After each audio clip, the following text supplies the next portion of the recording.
For every arcade-style game on home consoles, there is always a simulation version trying to attract the audience who want something a little more serious. It was a big surprise to me that of all the genres and types of games that would be shown to do this on the N64, bowling would be one of them. You see, Milo's Astro Lanes took bowling and slammed it into a weird sci-fi setting, with some unique power-ups and a very pick-up-and-play style. On the opposite end of the spectrum came Brunswick Circuit Pro Bowling.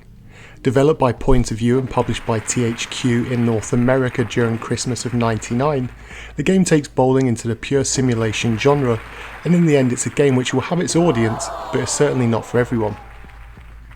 It must have been hard for THQ to come up with ideas on how to market this game.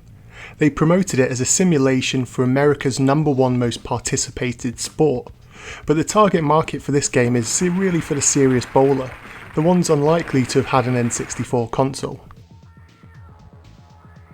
Marketing aside, what the game does contain is some fantastic pin and ball physics, and combined with the Brunswick license for all the equipment to play with. You have a choice of some top professionals to play with and a creator bowler feature if you're more interested in playing with a custom character than one of the many creepy looking professionals. As any simulation goes, you have a lot of different game modes to choose from. There are your standard exhibition modes, practice, career and tournaments, and one which caught my eye called Cosmic Bowling. I was thinking this would be more of an arcade-like mode, with some power-ups and so on. However, I was disappointed to find that this was just a visual change, and so everything looks neon and dark. But in the main game modes, the attention to detail is fantastic. There are locations from across the globe for you to play in, and whilst visually it consists of a slight visual change in the look of the lanes, underneath the visuals the gameplay also does change. This is because the oil and polish on the lanes varies between venues, and so learning how the ball will react on these different surfaces is something you must do to perfect your skills. With the Brunswick license there are also balls from the time. As well as Quantum Jade and Raven, there is also Speed Demon and many other balls. They do alter your playstyle in subtle ways, but you will eventually need to learn when it's the right time to switch balls to react to the higher levels of the game. The sound department is also very well done. Sure, the basic music only serves its purpose, but the sound effects is where the game really shines.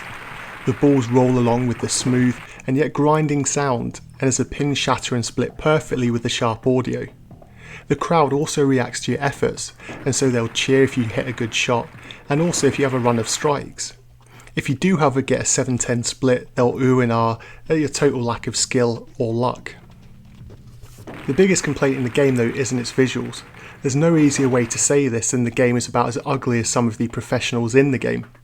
The crowd is as flat as the lanes that you'll be bowling on, and the character models are very poorly animated and have very little life to them.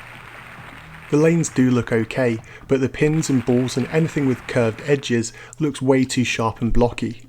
The pins especially have very poor animation, and whilst the physics are okay, it does detract from the overall look of the game. I did however like the many various angles that the camera moves to when you play a shot, as it gives a very televised feel to the game. The controls are also about as simple as you can get, so if you've played any golf game, the sliding power and accuracy bars will leave you feeling right at home. Okay, so a bowling simulator sounds boring to most people, but this is still worth a play. Now if you want something more arcade-like, then Milo's Astro Lanes really is your game. But if you want real physics and something with more depth to play through, and there is quite a bit of fun to be had when working your way up the rankings in this game, and it does become quite satisfying.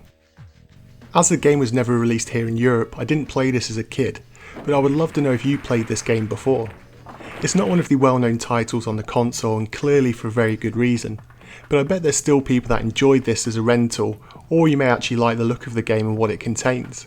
So as always, let me know your thoughts in the comment section down below, and until next time.